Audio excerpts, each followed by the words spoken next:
Agarda biron bir notanish shaharga boradigan bo'lsak, navigator orqali osongina yo'l topamiz. Agarda internet ishlamasa, bizda qog'oz xaritadan foydalanish varianti ham bor. Lekin bu xaritalarning qanchalik to'g'ri ekanligi haqida ko'p ham bosh qotiravermaymiz. Xo'sh, o'zi bu xaritalar qanchalik to'g'ri? Albatta to'g'ri deysizmi? Yo'q, adashasiz. Aslida bu xaritalar xato. What? Bu biroz g'alati eshitilishi mumkin, lekin rostdan ham xato. Lekin bunda navigator ilovasini tuzganlar ham, xaritani chizganlar ham xato qilgan emas.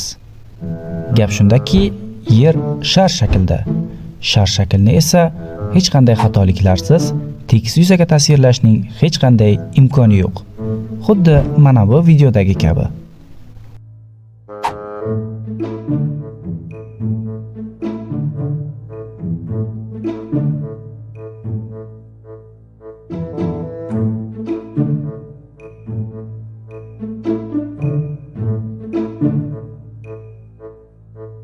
Ko'rib turganingizdek, videodagi qahramon qanchalik harakat qilmasin, baribir yerni tekis holatiga keltira olmayapti.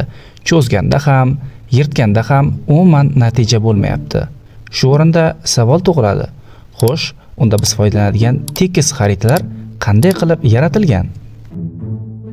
Olimlar yerning sharsimon shaklda ekanligini bilishgan va buni inobatga olgan holda yoysimon shakldagi xaritalarni yaratishga harakat qilgan va buning uddasidan ham chiqishgan. Lekin bunday xaritalardan foydalanish chinakam muammo bo'lgan.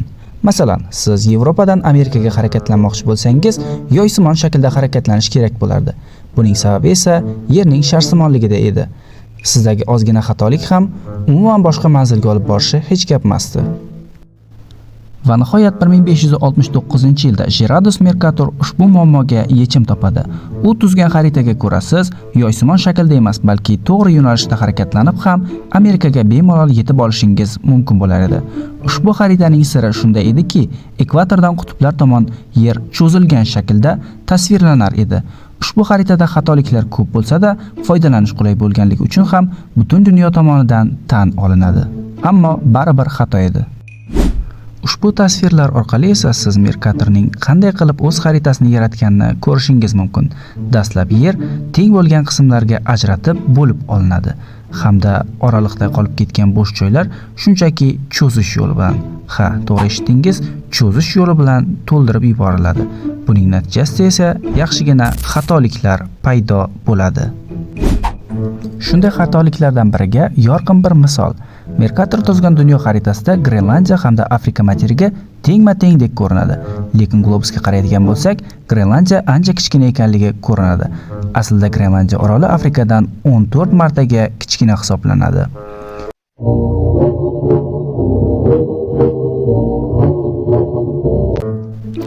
Hamma gap shundaki, Mercator tuzgan dunyo xaritasida ekvator atrofidagi hududlar asli qanday bo'lsa, xuddi shunday kattalikda, ammo xaritaning eng tepa va eng pastki qismlaridagi hududlar esa ancha cho'zib tasvirlanadi.